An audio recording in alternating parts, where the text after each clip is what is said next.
ಡಿ.ಕೆ. ಶಿವಕುಮಾರ್ ಅವರು ಇವತ್ತು ಬಾಬಾ ಸಾಹೇಬ್ ಅಂಬೇಡ್ಕರ್ ಆಗಬೇಕು ಅನ್ನಂತೇಳಿ ಅವರು ಹೊರಟಿದ್ದಾರೆ. ಯಾಕಂದ್ರೆ ಬಾಬಾ ಸಾಹೇಬ್ ಅಂಬೇಡ್ಕರ್ ಅವರು ಒಂದು ದೊಡ್ಡ ಶಕ್ತಿ. ಏನು ಇವತ್ತು ಬಾಬಾ ಸಾಹೇಬ್ ಅಂಬೇಡ್ಕರ್ ಅವರು ಒಂದು ದೊಡ್ಡ ಶಕ್ತಿಯಾಗಿ ಯಾವ ರೀತಿಯಲ್ಲಿ ಹೋರಾಟಗಳನ್ನು ಮಾಡಿ ನಮಗೆ ಸಂವಿಧಾನವನ್ನು ಕೊಟ್ಟಿದ್ದಾನೋ, ಬಾಬಾ ಸಾಹೇಬ್ ಅಂಬೇಡ್ಕರ್ ತರ ಈಗ ಹುಟ್ಟಕ್ಕಾಗಲ್ಲ, ಮುಂದೆ ಕೂಡ ಹುಟ್ಟಕ್ಕೆ ಸಾಧ್ಯ ಕೂಡ ಇಲ್ಲ. ಯಾಕಂದ್ರೆ ಬಹುಶಃ ಉಪಮುಖ್ಯಮಂತ್ರಿಗಳಂತ ಸನ್ಮಾನ್ಯ ಶಿವಕುಮಾರ್ ಅವರು ಈ ಹೇಳಿಕೆಯನ್ನು ಕೊಟ್ಟಿಲ್ಲ. ಆದರೆ ಸಂವಿಧಾನವನ್ನು ಬದಲಾವಣೆ ಮಾಡ್ತೀನಿ ಅನ್ನೋಂಥ ಮಾತು ಆಡಿರೋ ಕಾರಣ ನಾನು ಬಾಬಾ ಸಾಹೇಬ್ ಅಂಬೇಡ್ಕರ್ ಆಗೋಲಿಕ್ಕೆ ಹೊರಟಿದ್ದಾನೆ ಅಂತೇಳಿ ನಾನು ಹೇಳ್ತಾ ಇದ್ದೀನಿ. ಯಾಕಂದ್ರೆ ಸಂವಿಧಾನ ಬದಲಾವಣೆ ಮಾಡಬೇಕಾದ್ರಿಗಿನ, ಯಾಕಂದ್ರೆ ಬಾಬಾ ಸಾಹೇಬ್ ಅಂಬೇಡ್ಕರ್ ಅವರನ್ನ ಸಂವಿಧಾನ ಮಾಡಬೇಕೆಂದ್ರೆ ಅನೇಕ ಬಾರಿ ಪ್ರಯತ್ನ ಮಾಡಿದ್ರು ಕೂಡ ಇವತ್ತು ಕಾಂಗ್ರೆಸ್ ಸರ್ಕಾರ ಯಾವತ್ತು ಅಧಿಕಾರದಲ್ಲಿ ಬಂದಿದ್ದೀನೋ, ಬಾಬಾ ಸಾಹೇಬ್ ಅಂಬೇಡ್ಕರ್ ಬರೆದಂತ ಸಂವಿಧಾನವನ್ನು ಹತ್ತತ್ರ ಒಂದು 70-75 ಬಾರಿ ಬದಲಾವಣೆ ಮಾಡಿಕೊಂತ ಬಂದಿದ್ದಾರೆ. ಹಂಗಾಗಿ ಇವತ್ತು ಬಾಬಾ ಸಾಹೇಬ್ ಅಂಬೇಡ್ಕರ್ ಅವ್ರನ್ನ ಅಪಮಾನ ಮಾಡೋದ್ರ ಜೊತೆಲಿ ಬಾಬಾ ಸಾಹೇಬ್ ಅಂಬೇಡ್ಕರ್ ಬರೆದಂತ ಸಂವಿಧಾನವನ್ನು ಕೂಡ ಅಪಮಾನ ಮಾಡುವಂತ ಕೆಲಸ ಇವತ್ತು ಈ ಕಾಂಗ್ರೆಸ್ ಸರ್ಕಾರ ಮತ್ತು ಇವತ್ತಿನ ಡಿ.ಕೆ. ಶಿವಕುಮಾರ್ ಅವರು ಮಾಡ್ತಾ ಇದ್ದಾರೆ. ಹಂಗಾಗಿ ಇವತ್ತು ಇದೊಂದು ಹುಚ್ಚು ಸಾಹಸ ಅಂತ ಹೇಳ್ಬೇಕಾಗುತ್ತೆ. ಇವತ್ತು ಹುಚ್ಚು ಸಾಹಸದ ಜೊತೆಲಿ ಈ ರೀತಿ ಸಹನೆ ಇಲ್ಲಾರ್ದಂಥ ಹೇಳಿಕೆಗಳನ್ನು ಕೂಡ ಇವತ್ತು ಡಿ.ಕೆ. ಶಿವಕುಮಾರ್ ಅವರು ಕೊಡ್ತಾ ಇದ್ದಾರೆ. ಇವತ್ತು ಅದಕ್ಕೋಸ್ಕರವಾಗಿ ಇವತ್ತು ಅವರು ಏನೋ ಡಿ.ಕೆ. ಶಿವಕುಮಾರ್ ಅವರು ಒಂದು ದೊಡ್ಡ ಮಟ್ಟದ ನಾಯಕ ಅಂತೇಳಿ ಅವ್ರು ತಿಳ್ಕೊಂಡಿರ್ಬೋದು. ಆದರೆ ಬಾಬಾ ಸಾಹೇಬ್ ಅಂಬೇಡ್ಕರ್ ಅವರು ಕೂಡ ಸಂವಿಧಾನವನ್ನು ಬರೆಯೋದ್ರ ಮೂಲಕ ಹಿಂದುಳಿದಂಥ ಎಲ್ಲ ಜಾತಿಗಳಿಗೆ ಇವತ್ತೊಂದು ದೊಡ್ಡ ಶಕ್ತಿಯಾಗಿ ಬೆಳೆದು ಇವತ್ತು ಸಂವಿಧಾನವನ್ನು ಬರೆಯೋದ್ರ ಮೂಲಕ ಇವತ್ತು ದೈತ್ಯ ಶಕ್ತಿ ಅಂತೇಳಿ ಬಾಬಾ ಸಾಹೇಬ್ ಅಂಬೇಡ್ಕರ್ ನಾವು ಕರಿಬೋದು.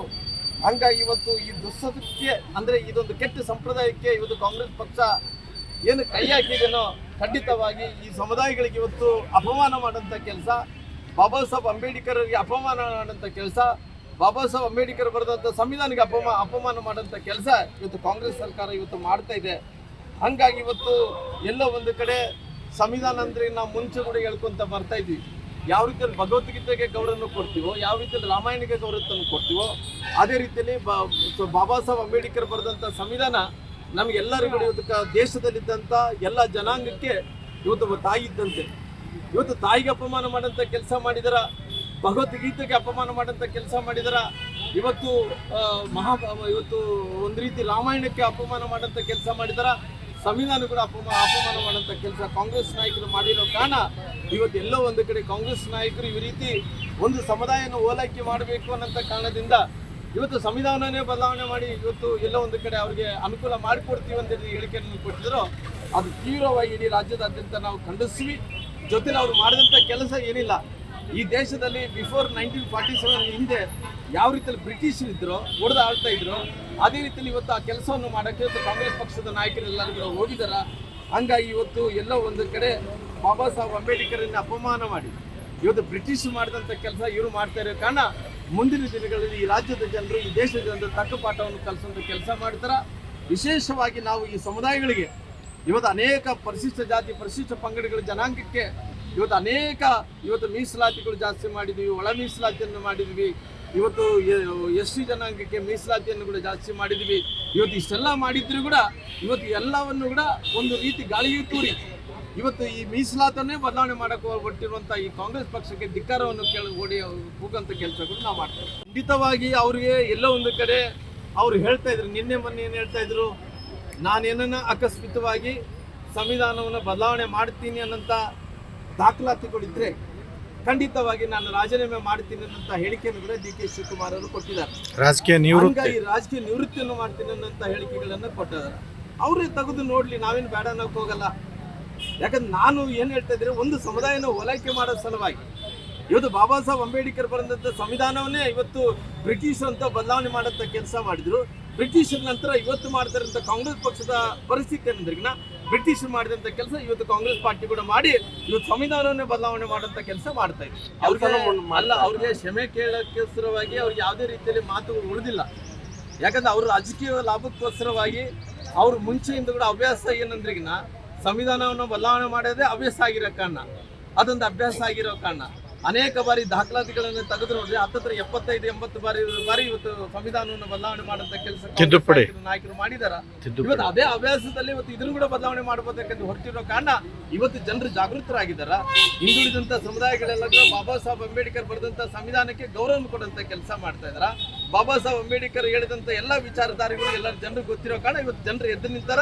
ಖಂಡಿತವಾಗಿ ಮುಂದಿನ ದಿನಗಳಲ್ಲಿ ಇವ್ರಿಗೆ ತಕ್ಕ ಪಾಠವನ್ನು ಕಲಿಸುವಂತ ಕೆಲಸ ಕೂಡ ಮಾಡ್ತಾರೆ. ಕಾನ್ಸ್ಪಿರೇಷನ್ ಮಾಡಿದ್ರು ಯಾವ ರೀತಿಯಲ್ಲಿ ಅಮಿತ್ ಶಾ ಅವರು ಪಾರ್ಲಿಮೆಂಟ್ದಲ್ಲಿ ಮಾತಾಡಿದಂಥ ವಿಚಾರಗಳು ಯಾವ ರೀತಿಯಲ್ಲಿ ಕಟ್ ಅಂಡ್ ಪೇಸ್ಟ್ ಮಾಡಿದ್ರು, ಅದೇ ರೀತಿಯಲ್ಲಿ ಅವತ್ತಿನ ನಮ್ಮ ನಾಯಕರು ಮಾತಾಡಿದಂಥ ವಿಷಯಗಳು ಕೂಡ ಕಟ್ ಅಂಡ್ ಪೇಸ್ಟ್ ಮಾಡೋಂಥ ಕೆಲಸ ಮಾಡಿದ್ರು.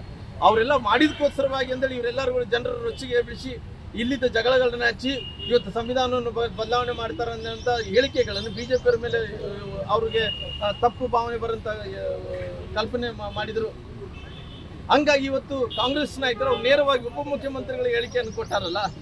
ಇವತ್ತು ಸಂವಿಧಾನವನ್ನು ಬದಲಾವಣೆ ಮಾಡ್ತೀನಿ ಅಂತ ಹೇಳಿದ ಮೇಲೆ ಸಂವಿಧಾನ ಬದಲಾವಣೆ ಮಾಡಿರೋಂಥ ಅಭ್ಯಾಸ ಇರೋ ಕಾರಣ ಸಂವಿಧಾನವನ್ನು ಬದಲಾವಣೆ ಮಾಡೋಂಥ ಕೆಲಸ ಮಾಡ್ತಾ ಇದ್ದಾರೆ.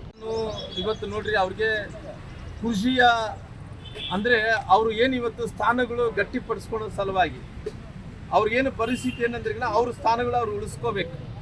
ಅವ್ರ ಸ್ಥಾನಗಳು ಅವ್ರು ಉಳಿಸ್ಕೋಬೇಕಾದ್ರೆಗಿನ ಎಲ್ಲೋ ಒಂದು ಕಡೆ ಒಬ್ಬರ ಮೇಲೆ ಒಬ್ಬರು ಕಾನ್ಸ್ಪಿರೆಸಿ ಮಾಡ್ಕೋಬೇಕು. ಈ ಕಾನ್ಸ್ಪಿರೆಸಿ ಎದಕ್ಕೋಸ್ಕರ ಹುಟ್ಟಿದೆ ಅಂದ್ರೆಗಿನ ಎಲ್ಲೋ ಒಂದು ಕಡೆ ಅಲ್ಲಿ ಅಧಿಕಾರ ಹಸ್ತಾಂತರಗಳು ಆಗ್ತಾವನ್ನಂಥ ಕಾರಣದಿಂದ ಇವತ್ತು ಏನಾಗಿದೆ, ಇವತ್ತು ಒಂದು ಹೊಸ ಕಾನ್ಸ್ಪಿರೆಸಿ ಏನಂದ್ರೆಗಿನ ಕಾನ್ಸ್ಪಿರೆಸಿ ಅನ್ನೋದಕ್ಕಿಂತ ಅದು ನಡೆದಿರೋಂಥ ವಿಚಾರನೇ, ಅದು ಕಾನ್ಸ್ಪಿರೇಷನ್ ಆಗಿ ಬರೋದು ನಡೆದಂಥ ವಿಚಾರ ಆಗಿರೋ ಕಾರಣ ರಾಜಣ್ಣವರು ಸ್ವತಃ ಅವ್ರದೇ ಮಂತ್ರಿಗಳಂತ ಸಚಿವ ಸಂಪುಟದಲ್ಲಿದ್ದಂಥ ಸಹಕಾರಿ ಮಂತ್ರಿಗಳು ಅವರೇ ಹೇಳಿದ್ದಾರೆ. ಏನಂತ ಹೇಳಿದಾರ, ಹೌದ್ರಿ ನನ್ನ ಮೇಲೆ ಹನಿ ಟ್ರ್ಯಾಪ್ ವಿಚಾರದಲ್ಲಿ ನನ್ನ ಮೇಲೆ ಆಗಿದೆ ಅನ್ನಂತ ಒಪ್ಕೊಂಡರು. ಸದನದಲ್ಲಿ ಒಪ್ಕೊಂಡ ಮೇಲೆ ಏನಾಗಿದೆ, ಅವರು ಸದನದಲ್ಲಿ ಏನು ಹೇಳಿದ್ರು, ನಾನು ಕಂಪ್ಲೇಂಟ್ ಕೊಡ್ತೀನಿ ಅಂತ ಹೇಳಿದ್ರು. ಕಂಪ್ಲೇಂಟ್ ಅಲ್ಲಿ ಕೊಟ್ಟಿಲ್ಲ, ಗೃಹ ಮಂತ್ರಿಗಳ ಹತ್ರ ಇವತ್ತು ಎಲ್ಲ ಒಂದು ಕಡೆ ಮತ್ತೆ ಪುನಃ ಹೋಗಿ ಅದೇನೋ ಏನು ಪತ್ರಿಕೆ ಅಂದರೆ ದೂರು ಕೊಡೋಂಥ ಕೆಲಸ ಮಾಡಿದಾನ. ಹಂಗಾಗಿ ಇವತ್ತು ದೂರು ಕೊಟ್ಟಿದ ನಂತರ ಕೂಡ ಇವೆಲ್ಲ ಕೂಡ ಅಲ್ಲೆಲ್ಲಿ ಸರಿ ಹೋಗಿ ಅವ್ರ ಅಧಿಕಾರವನ್ನು ಉಳಿಸ್ಕೊಂಡಂತ ಅವ್ರ ಕುರ್ಸಿ ಅವ್ರು ಗಟ್ಟಿ ಮಾಡೋಂಥ ಕೆಲಸ ಮಾಡ್ತಾರಾಗಲಿ. ಇವತ್ತು ಇದ್ರ ಬಗ್ಗೆ ನಾವು ಎಲ್ಲ ಒಂದು ಕಡೆ ಇದನ್ನ CBI ಆಗಬೇಕು, ತನಿಖೆ ಆಗಬೇಕು. ನಮ್ಮ ಸುಮಾರಾಗಿ ಹತ್ತತ್ರ ನಮಗೆ 40 ಮಂದಿ MLAಗಳನ್ನ 18 ಮಂದಿ MLAಗಳನ್ನ ಅವ್ರು ಉಚ್ಚಾಟನೆ ಮಾಡಿದ್ರು 6 ತಿಂಗಳ ಕಾಲ. ನಾವೇನು ಅವ್ರು ಕೇಳಿರೋಂಥ ನಿಮ್ಮ ಸಚಿವ ಸಂಪುಟದಲ್ಲಿದ್ದಂಥ ಮಂತ್ರಿಗಳು ಒಪ್ಕೊಂಡಿರೋ ಕಾರಣ ಅದಕ್ಕೆ CBI ಎಂಕ್ವೈರಿ ಆಗಬೇಕಂದ್ರೆ ಇವರೆಲ್ಲರೂ ಸೇರಿ ಅವ್ರು ಏನು ಮಾಡಿದ್ರು, ಅವ್ರನ್ನ ಎಲ್ಲೋ ಒಂದು ಕಡೆ ಹೊರಗಡೆ ಹಾಕುವಂಥ ಕೆಲಸ ಮಾಡಿದ್ರು. ಆದರೆ ಇತಿಹಾಸದಲ್ಲಿ ಯಾವುದೇ ಸಭಾಧ್ಯಕ್ಷರುಗಳು ಅವರು ತಾಳ್ಮೆದಿಂದ ಕರೆಸಿ ಮಾತಾಡಿದ್ರೆ ಈ ಸಮಸ್ಯೆನ ಬಗೆಹರಿದು ಹೋಗ್ತಿತ್ತು. ಅದೇ ಬಗೆಹರಕ್ಕೆ ಅವ್ರ ಟೈಮ್ ಇದ್ದಿಲ್ಲ. ಏನಪ್ಪ ಅಂದ್ರೆ ಎಲ್ಲ ಒಂದು ಕಡೆ ಇವ್ರು ಹೊರಗಡೆ ಹಾಕಬೇಕನ್ನಂತ ಹಠದಿಂದ ಹಾಕಿದಾರಲ್ಲಿ ಬೇರೆ ಏನಿಲ್ಲ. ಈಗ ಎಲ್ಲ ಒಂದು ಕಡೆ ನಿಯರೆಸ್ಟ್ ದ ಪೊಲೀಸ್ ಸ್ಟೇಷನ್ ಅನ್ನ ಕಂಪ್ಲೇಂಟ್ ಕೊಡಬೇಕಾಗಿತ್ತು. ಗೃಹ ಮಂತ್ರಿಗಳು ಹತ್ರ ಹೋಗಿದ್ರೆ ಕಂಪ್ಲೇಂಟ್ ಕೊಟ್ಟಿದ್ದಾರೆ. ಅದು ತನಿಖೆ ಆಗಬೇಕಂದ್ರೆ ಯಾರು ನಿರ್ಧಾರ ತಗೋಬೇಕು, ಯಾವ ತನಿಖೆ ಮಾಡಿಸ್ತಾರೆ ಇವತ್ತು, ಅದು ಯಾವ ತನ್ನಿಂದ ತನಿಖೆ ಆಗುತ್ತೆ ಅನ್ನೋಂಥದ್ದು ಕೂಡ ಬೇಕಲ್ಲ. ಏನು ನಿವೃತ್ತ ಜಸ್ಟಿಸ್ಗಳಿಂದ ನ್ಯಾಯಮೂರ್ತಿಗಳಿಂದ ತನಿಖೆ ಆಗುತ್ತೆ ಅನ್ನೋಂಥದ್ದು ಕೂಡ ಅವ್ರು ಹೇಳಿಕೆಯನ್ನು ಕೊಡಬೇಕಾಗುತ್ತಲ್ಲ. ನನಗೆ ಗೊತ್ತಿರೋಂಥ ಪ್ರಕಾರ ಅವ್ರು ಎಲ್ಲ ವಿಚಾರಗಳನ್ನು ಇವತ್ತು ಇದೆಲ್ಲ ಗೊಂದಲ ಏನಪ್ಪ ಅಂದ್ರೆ ಅವ್ರ ಸ್ಥಾನ ಅವ್ರು ಉಳಿಸ್ಕೋಬೇಕನ್ನೋದಕ್ಕೋಸ್ಕರವಾಗಿ ಅವ್ರು ಈ ಗೊಂದಲ ಪ್ರಾರಂಭ ಮಾಡ್ತಾರೆ. ಅವ್ರಿಗೆ ನೋಡ್ರಿ ಈ ರೀತಿ ಕಾನ್ಸ್ಪಿರೆಸಿ ಮಾಡೋದು ಮುಂಚೆಂದು ಕೂಡ ಅಭ್ಯಾಸ ಆಗಿಬಿಟ್ಟಿದೆ. ನನಗೆ ಬಹುಶಃ ಇದು ಎಲ್ಲಿಗೆ ಹೋಗಿ ತಲುಪುತ್ತೆ ಅನ್ನೋ ಗೊತ್ತಿಲ್ಲ. ಇವತ್ತು ಸುಮಾರಾಗಿ ಈ ರಾಜಣ್ಣವರು ಹೇಳ್ತಾ ಇರೋ ಪ್ರಕಾರ 40 ಮಂದಿ ಪ್ರಮುಖರ ಮೇಲೆ ಈ ರೀತಿ CD-ಗಳು ಪೆನ್ ಡ್ರೈವ್ಗಳು ಇದಾವೆ ಅಂತೇಳಿ ರಾಜಣ್ಣವ್ರು ಹೇಳಿದ್ದಾರೆ. ಅದೇ ರೀತಿ ಸತೀಶ್ ಜಾರಕಿಹೊಳಿ ಹತ್ರ 400 ಮಂದಿ ಹೇಳ್ತಾ ಇದ್ದಾರೆ. ಆ 400 ಮಂದಿದಲ್ಲಿ ರಾಷ್ಟ್ರೀಯ ನಾಯಕರು ಕೂಡ ಇದ್ದಾರ. ರಾಷ್ಟ್ರೀಯ ನಾಯಕರು ಕೂಡ ಇವತ್ತು ಹನಿ ಟ್ರ್ಯಾಪಲ್ಲಿ ಪೆನ್ ಡ್ರೈವಲ್ಲಿ ಇದ್ದಾರ ಅನ್ನೋಂಥ ಮಾತನ್ನು ಅವ್ರು ಹೇಳಿದ್ದಾರೆ. ಇದು ಯಾರ್ಯಾರು ಪೆನ್ ಡ್ರೈವ್ ಇದೆ ಅಂತೇಳಿ ಯಾರಿಗೆ ಗೊತ್ತಿಲ್ಲ. ಇದನ್ನೇ ಏನನ್ನ ಬಂಡವಾಳನ ಹಾಕ್ಕೊಂಡು ಅವ್ರು ಏನನ್ನ ಅವ್ರ ಕುರ್ಜಿಗಳೇನನ್ನ ಭದ್ರತೆ ಅಂದರೆ ಗ್ಯಾರಂಟಿ ಮಾಡ್ಕೊಳ್ಳೋ ಸಲುವಾಗಿ ಈ ರೀತಿ ಕಾನ್ಸ್ಪಿರೆಸಿ ಮಾಡ್ತಾ ಇದ್ದಾರ. ಅದನ್ನ ಸುಳ್ಳ ನಿಜ ಆಗಬೇಕಾದ್ರೆ ಇದು ತನಿಖೆ ಆಗ್ಬೇಕನ್ನೋಂಥ ಒತ್ತಾಯವನ್ನು ಮಾಡ್ತೀನಿ. ಬಾಬಾ ಸಾಹೇಬ್ ಅಂಬೇಡ್ಕರ್ ಅಂದರೆ ಗೌರವ ಇಲ್ಲ, ಸಂವಿಧಾನದ ಕೂಡ ಗೌರವ ಇಲ್ಲ. ಸತ್ಯವಾಗಿ ಹೇಳಬೇಕಾದ್ರೆ ಅವ್ರು ಏನು ಅಂತ ಹೇಳಿದ್ರೆ ಎಂಥ ಪರಿಸ್ಥಿತಿಯಲ್ಲಿ ಕೂಡ ಅವರು ಇತಿಹಾಸವನ್ನು ತೆಗೆದು ನೋಡಿದ್ರೆ ಅನೇಕ ಬಾರಿ ಸಂವಿಧಾನವನ್ನು ಬದಲಾವಣೆ ಮಾಡಿದಂಥ ಒಂದು ಶ್ರೇಯಸ್ಸು ಅಂದರೆ ಬದಲಾವಣೆ ಮಾಡಿದಂಥ ಯಾರಿಗೇನು ಹೋಗುತ್ತೆ ಕಾಂಗ್ರೆಸ್ ಪಾರ್ಟಿಗೆ ಹೋಗ್ತಾ ಇರೋ ಕಾರಣ ಇವತ್ತು ಕರ್ನಾಟಕ ರಾಜ್ಯದಲ್ಲಿ ಕೂಡ ಈ ರೀತಿ ಸಂವಿಧಾನವನ್ನು ಬದಲಾವಣೆ ಮಾಡೋದ್ರ ಜೊತೆಲಿ ಒಂದು ಸಮುದಾಯನ ಓಲೈಕೆ ಮಾಡಬೇಕು. ಹನಿ ಟ್ರ್ಯಾಪ್ ಕೇಸ್ ಅವ್ರ ಮೇಲೆ ಕೇಳಿ ಬಂದಾಗ ಡೈವರ್ಟ್ ಮಾಡಕ್ಕ 100 ಪ್ರಯತ್ನಗಳು ಮಾಡ್ತಾರೆ. ಅವರು ಅಧಿಕಾರದಲ್ಲಿ ಇಲ್ಲಾರ್ದಂಥ ಟೈಮ್ಲಿ ಏನೇನು ಆಶ್ವಾಸನೆಗಳು ಕೊಟ್ಟಿದ್ರು, ಏನೇನು ಇಂಪ್ಲಿಮೆಂಟೇಷನ್ ಮಾಡಿದ್ರು ಜನರಿಗೆ ಗೊತ್ತಿದೆ.